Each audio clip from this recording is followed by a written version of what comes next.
Welcome back. Focus on commercial trust. You may ask, what is that? When people hear trust, they often think of something old or reserved only for wealthy families, but trust has evolved, I must say. There are now powerful tools in modern commerce, business financing, and of course, partnerships. One fast-growing area is commercial trusts, which protect assets, manage obligations, and ensure transparency in business. Please, it's not the kind of trust that we said. No, not that kind of trust. Nigeria you'll leadership. Find out more now. Also, today we're joined by experts from Trustees, Nigeria's leading trust service provider, to unpack what they are, what they matter, why they matter, and how businesses can leverage on them. You can see Babatunde Adewolu, head corporate trust, Trustees, joins us in the studio to discuss this. So, thank you for joining us. Thank you very much for having me. Thank you very much. In the studio. So, to begin with, what exactly are commercial trusts? To try and unpack that and demystify what it is. All right. So, commercial trusts are really a type of trust. And they are, you can describe them by reference to the more popular context in which trusts are discussed, which is private trust. When you talk about inheritance, estate planning, wealth management, and what sort of provisioning for minors, where, you plan for, you put assets in a trust for the benefit of beneficiaries. Commercial trusts actually, are modeled after private trusts. They share a common history, but private trusts were the original trusts. And how did they come about? Let's just go back in time to the 1100s and the 1200s, medieval England, where knights, warriors, go to fight, for the control of the Holy Land. And when they go for these wars, they leave vast estates in land in England. Now, the odds are that as a warrior, you may or may not come back, all right? So you have to provision for your minors, for your dependents, while you are away, fighting for the king. In case you don't come back. Now, at that time, there's a limitation to how women could hold, property culturally, right? And also, children can't control assets. So these warriors have to rely on their kith and kin to control the landed asset that they've left back in England. And the risk are that those people can abuse the trust, and use the assets for themselves. So the court of England, began to declare trusts, something that hitherto did not do, right? To say, if legal interest in a thing vests in one person, right, the benefit of that thing can actually vest in another. So even though you are a minor, even though you are a woman, you are the beneficiary of the person that has gone to war. That person who has control and legal interest in that asset is duty bound, has a fiduciary duty to use that asset for the dependents. All right, so the court began to declare, trust, and then the idea just came. So people, whether or not they are going to war, just declare trust, put an asset in trust, and legal ownership or control of that asset resided in the trustee, but the benefit of it resides in the beneficiaries, and it's perfectly enforceable in law. Now let's come back to the modern commerce. In modern commerce, I say it is my view that commercial trust is the invisible backbone of modern commerce.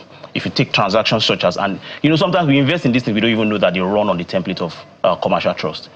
Mutual funds, otherwise known as collective investment schemes, right? They run on the template of commercial trust. The asset in mutual funds is held by the trustee for the benefit of beneficiaries, investors like you and I, all right?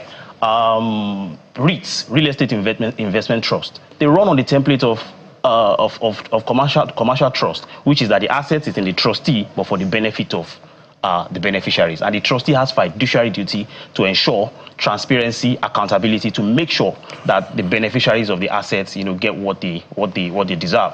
Right now, in modern times, if you look at even asset-backed securities in the United States, it's a very huge market in billions of dollars. Corporate bonds that are issued by corporates. If you have ever invested in any corporate bond in Nigeria, there's a trustee at the rules of that transaction, looking out for the interests of bondholders or investors, right? So regulators use these structures to ensure transparency, accountability in these transactions. Otherwise, we will not be able to bring those transactions to market.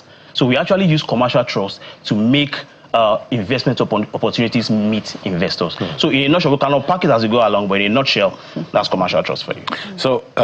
So that's what your organization also deals in, or is one of your offerings? It's one of our offerings. Okay. Yeah. So we do private trusts, and then we offer commercial trust services. Okay. So our conversation today is based on commercial trusts. It's commercial trusts. Okay. So are there some, maybe practical examples? Yes. Of maybe from corporates to SMEs about how they can leverage commercial trusts, Yes. For financing, for infrastructure. Yes, absolutely. So for corporates, right? I didn't mention when I spoke earlier, corporate bonds. Okay, I did mention corporate bonds, right? When corporates come to the market to issue to raise capital from the capital market, they use the structure of trust, right, to raise capital from the market to say, okay, we are going to raise money from the public, and when we do, there's going to be a trustee, right, who's going to use this trust structure to hold the assets, right, and to basically protect the interest of investors. If you don't have that structure, investors will not invest in because having that trustee on ground, especially if it's a tested, trusted trustee, then investors will be comfortable. Regulators will approve your transaction because you have a tested and trusted trustee who is competent, to protect the interest of investors. So that's one practical example. Another practical example for maybe much smaller companies is something you call an escrow, right? An escrow arrangement, right? Where I'll cite an example of a live transaction that we have, where there is a party that wants to buy maybe an asset. All right, he has the money, but not at once. So he says, okay, you know what? I will pay for this asset in installments. Let's say 2 installments, right? But I will pay the money to a trustee, who's an escrow agent. I'll pay the money to the trustee. The trustee holds that fund, right? When I have the balance, I then pay you I pay the balance to the trustee, and then after that, the trustee can then release the asset to me. All the while, the title document to the asset will be with the trustee. So you see that control, right, is with the trustee. The funds are with the trustee, and both parties are able to deal this because they don't have to trust each other. They can trust the trustee, the brand, to say, okay, the funds is with first trustees, fine. I've paid the first installment. I'm bringing the second installment by end of June, right? The title document is with the trustee. If I don't pay, first trustees will give me back the initial deposit, right? But the title goes back to the owner, then transaction doesn't happen.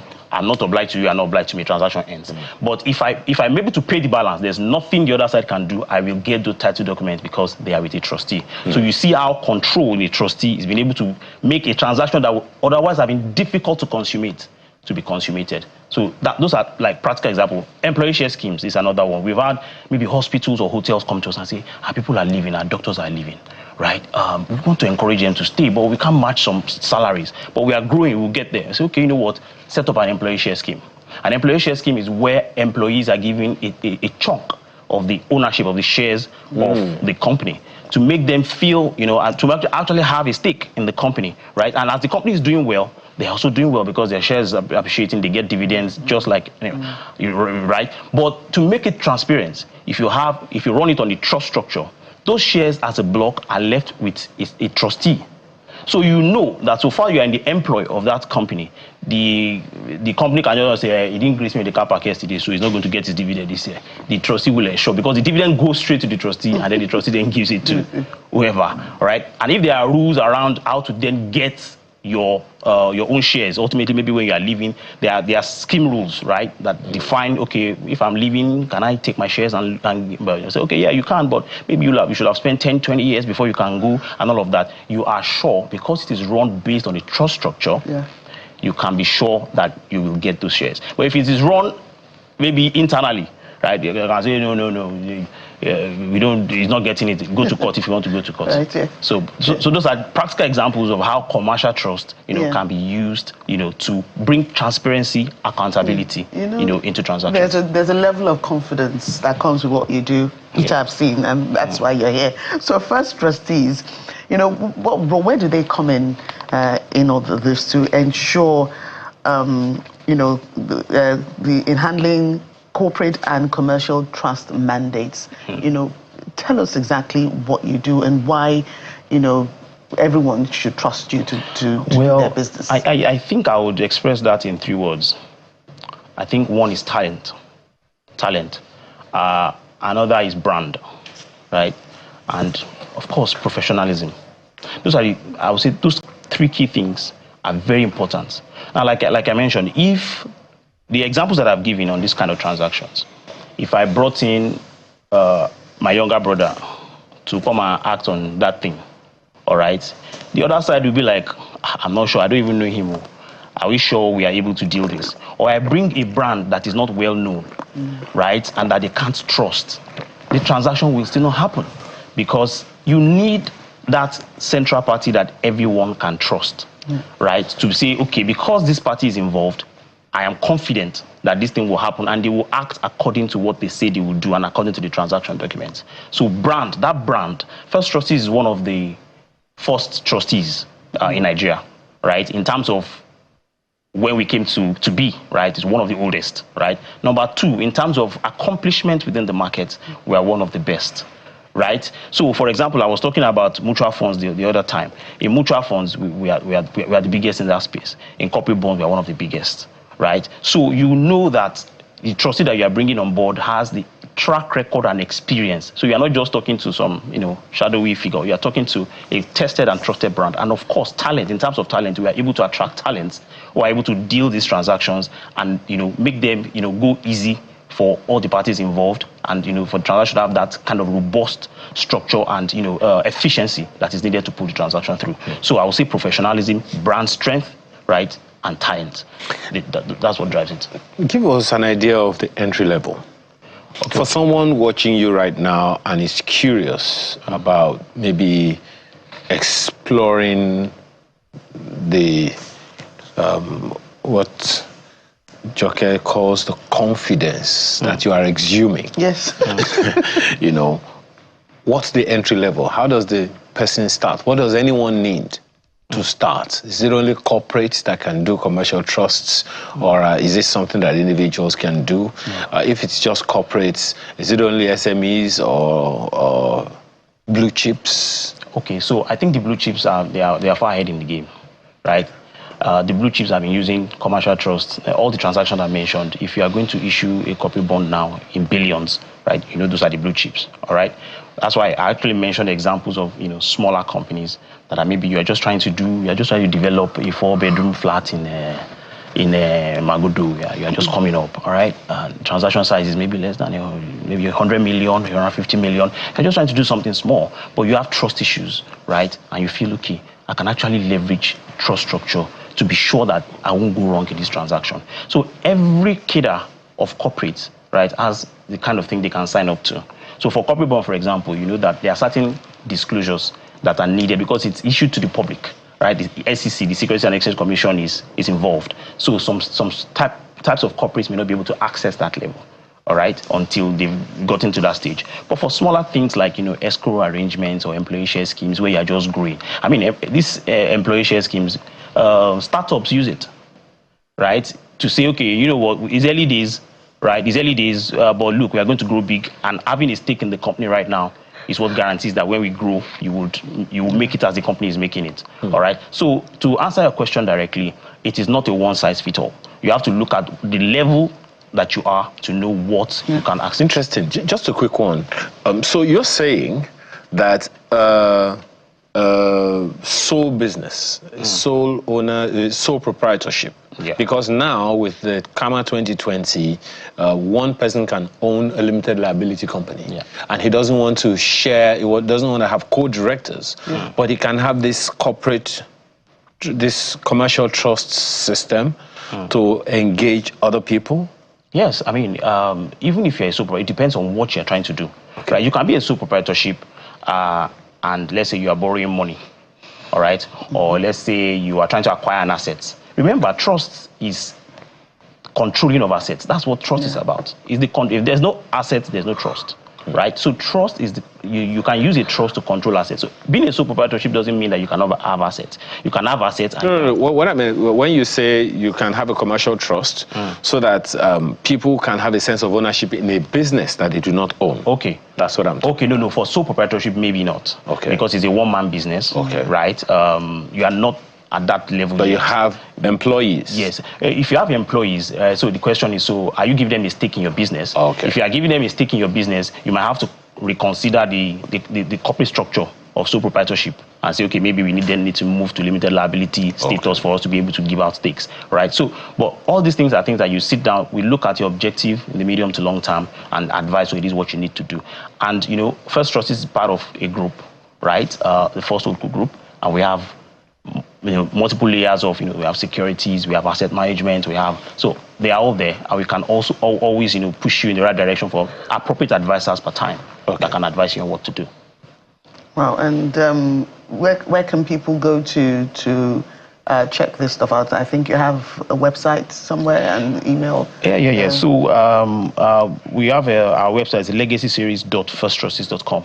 Okay. That's our website, and of course, you know, our email, contacttrustees@firsttrustees.com. You can also call us on 0805 400 0299. So I mean, those are our contact line, but you know, they are always on our website and our handles on social media. What kind of feedback have you gotten over time in the course of doing your job, particularly this particular initiative? Sorry, clarify that question. Feedback. Okay. What kind of responses have you gotten from people who have used your services? Well, fantastic. You know, because you see, when a solution meets a problem in time, it's priceless. You see, because I'll give you an example. There is a business that we helped. They were trying to unlock capital from banks. All right. They had assets, a factory somewhere in Shagamu. Right, and they had a relationship with a bank for a long time, like mid-90s. They have been dedicated to that bank from the mid-90s. They've been using, but they were not aware that leveraging trust structure could help them use the same assets that they had been using to collateralize the facilities to that particular bank since the 90s, that they could use a trust structure to actually use that same asset to collateralize a different facility from another bank. So, you know, they came and they were wringing their hands and they were saying, somebody said we should talk to a trustee. We don't even know what it means. And we were like, okay, what's your situation? And they told us, you know, their situation. We said, okay, why don't you talk to our bank? Talk to other banks. These assets, the value is quite substantial, right? And the facility you are getting from this lender is quite a fraction of the value of your assets. So you can actually put this asset in a security trust with First Trustees, tell your lenders that all of them will share from that trust pool, right? So you are able to unlock more capital instead of being limited by what that one single bank has been giving you, all right? And the man just, you know, he was like, how does that work? So don't worry, we'll handle you. And by the time the thing eventually came and he got that additional loan, you can imagine when solution meets a genuine problem that the person had no idea. Yeah. So the feedback has been fantastic, especially when the problem, you know, the solution meets exactly the problem at the right point. So the feedback has been fantastic. Well, the website again, because I can hear someone say, oh, really? So this is possible? Yes. So the website again is... So the website is legacyseries.firsttrustees.com. Okay. Legacyseries.firsttrustees.com. Okay. Reach us to us through there. Let someone just go there and solve the problem. Yes, certainly. Well, thank you again, Babatunde Adewolu. Yes. Wow, I'm learning new names every day. You got Head Corporate Trust First Trustees. A pleasure again having you on the program. Thank you very much. So when we return, it is time for us to pray.